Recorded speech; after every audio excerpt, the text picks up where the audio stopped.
Hello ಕರ್ನಾಟಕದ ಜನತೆ, welcome back to updates Kannada 360 channel. So ಅಂತೂ ಇದು ಗೃಹಲಕ್ಷ್ಮಿ ಯೋಜನೆ 9ನೇ ಕಂತಿನ ಹಣ ಬಿಡುಗಡೆ ಆಗಿದೆ. ಆದರೆ 9ನೇ ಕಂತಿನ ಹಣನ ಪಡ್ಕೊಳಕ್ಕೆ ಹೊಸ ಕಂಡೀಷನ್ನ ಹಾಕಿದ್ದಾರೆ ಸರ್ಕಾರದವರು. ಸೊ ಏನೇನೆಲ್ಲ ಕಂಡೀಷನ್ಸು, ಯಾರಿಗೆ 9ನೇ ಕಂತಿನ ಹಣ ಬಿಡುಗಡೆ ಆಗಿದೆ, ಯಾವ ಜಿಲ್ಲೆಗೆ ಬಿಡುಗಡೆ ಆಗಿದೆ ಅಂತ ಈ ವಿಡಿಯೋದಲ್ಲಿ ಡೀಟೇಲ್ ಆಗಿ ತಿಳಿಸ್ಕೊಡ್ತೀನಿ.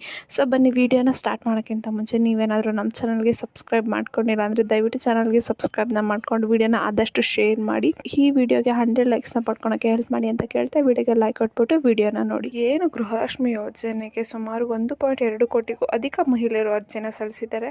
ಅದರಲ್ಲಿ ಇನ್ನೂ 4ರಿಂದ 5 ಲಕ್ಷ ಮಹಿಳೆಯರ ಖಾತೆಗೆ ಹಣ ಬಂದಿಲ್ಲ. ಸೊ ಇದಕ್ಕೆ ಮುಖ್ಯ ಕಾರಣ ಬ್ಯಾಂಕ್ ಖಾತೆಗೆ ಅಗತ್ಯ ಇರುವ ದಾಖಲೆಗಳು ಲಿಂಕ್ ಆಗಿಲ್ಲದೆ ಇದ್ದಿದ್ದು ಮೇಯ್ನ್ ಕಾರಣ. ಸೊ ಅಂಥವ್ರಿಗೆ ಇನ್ನೂ ಹಣ ಜಮಾ ಆಗಿಲ್ಲ. ಸೊ ಹಳೆಯ ಬ್ಯಾಂಕ್ ಖಾತೆ ಆಗಿದ್ದರೆ ಅದಕ್ಕೆ ಆಧಾರ್ ಕಾರ್ಡ್ ಲಿಂಕ್ ಮಾಡಿಕೊಂಡು ಆ್ಯಕ್ಟಿವ್ ಆಗಿರಬೇಕು. ಸೊ ಆಮೇಲೆ KYC ಆಗೋದನ್ನು ತುಂಬ ಕಡ್ಡಾಯ ಮಾಡಿದ್ದಾರೆ ಸರ್ಕಾರ. ಹಾಗೆಯೇ ಇತ್ತೀಚಿನ ದಿನಗಳಲ್ಲಿ NPCI ಮ್ಯಾಪಿಂಗ್ನು ಕೂಡ ಮಾಡಿಸ್ಕೋಬೇಕು ಅಂದ್ಬಿಟ್ಟು ಸರ್ಕಾರ ತಿಳಿಸಿದೆ. ಸೊ ಡಿಜಿಟಲ್ ಆಗಿ ಹಣ ವರ್ಗಾವಣೆ ಮಾಡಲು ಇದು ಸಹಾಯ ಮಾಡುತ್ತೆ. ಸೊ ಇದೆಲ್ಲ ಮಾಡಿಸೋದ್ರಿಂದ, ನೀವು ನಿಮ್ಮ ಡೇಟಾನ ಡಿಜಿಟಲೈಸ್ ಮಾಡಿಸೋದ್ರಿಂದ ಸೊ ನಿಮಗೆ ಹಣ ಆಟೋಮೆಟಿಕ್ಕಾಗಿ ಪುಷ್ ಆಗುತ್ತೆ. ಸೊ ಇನ್ನು ಸಾಕಷ್ಟು ಮಹಿಳೆಯರು ರೇಷನ್ ಕಾರ್ಡಲ್ಲಿ ತಮ್ಮ ಹೆಸರು, ಮನೆ ಯಜಮಾನಿ ಎಂದು ಬದಲಾಯಿಸ್ಕೊಂಡಿಲ್ಲ. ಸೊ ಅದರಿಂದ ಬ್ಯಾಂಕ್ ಖಾತೆಯಲ್ಲಿರುವ ಹೆಸರಿಗೂ ಕೂಡ ಅದು ಮ್ಯಾಚ್ ಆಗ್ತಾನೆ ನಿಮಗೆ ಹಣ ಬರ್ತಾ ಇರಲ್ಲ. ಸೊ ಅದಕ್ಕೆ ನೀವು ಬ್ಯಾಂಕ್ ಖಾತೆ ಅರ್ಜಿಯಲ್ಲಿ ಮತ್ತು ರೇಷನ್ ಕಾರ್ಡ್ ಎಲ್ಲರಲ್ಲೂ ಒಂದೇ, ಸೊ ಮನೆ ಯಜಮಾನಿ ಹೆಸರನ್ನೇ ಇರಬೇಕು.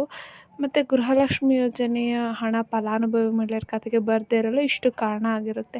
ಸೊ ಇಷ್ಟನ್ನು ಪರಿಹರಿಸ್ಕೊಂಡ್ರೆ ನಿಮಗೆ ಕೂಡ ಗೃಹಲಕ್ಷ್ಮಿ ಯೋಜನೆ ಹಣ ಬರುತ್ತೆ. 9ನೇ ಕಂತಿನ ಹಣನೂ ಕೂಡ ಬಿಡುಗಡೆ ಆಗಿದೆ. ಸೊ ನಿಮ್ಮ ಖಾತೆಗೆ ಬಂದಿದೆಯೋ ಇಲ್ವೋ ಅಂತ ಚೆಕ್ ಮಾಡ್ಕೋಬೇಕಂದ್ರೆ ನೀವು ಸುಲಭವಾಗಿ DBT ಆ್ಯಪ್ ಮೂಲಕನೇ ನೀವು ಚೆಕ್ ಮಾಡ್ಕೋಬೋದು. ಸೊ ಏನು ಲೋಕಸಭಾ ಚುನಾವಣೆ ಇತ್ತಲ್ಲ, ಸೊ ಇದರಿಂದ 9ನೇ ಕಂತಿನ ಹಣನ ಸ್ವಲ್ಪ ಬೇಗನೆ ಬಿಡುಗಡೆ ಮಾಡಿದ್ದಾರೆ.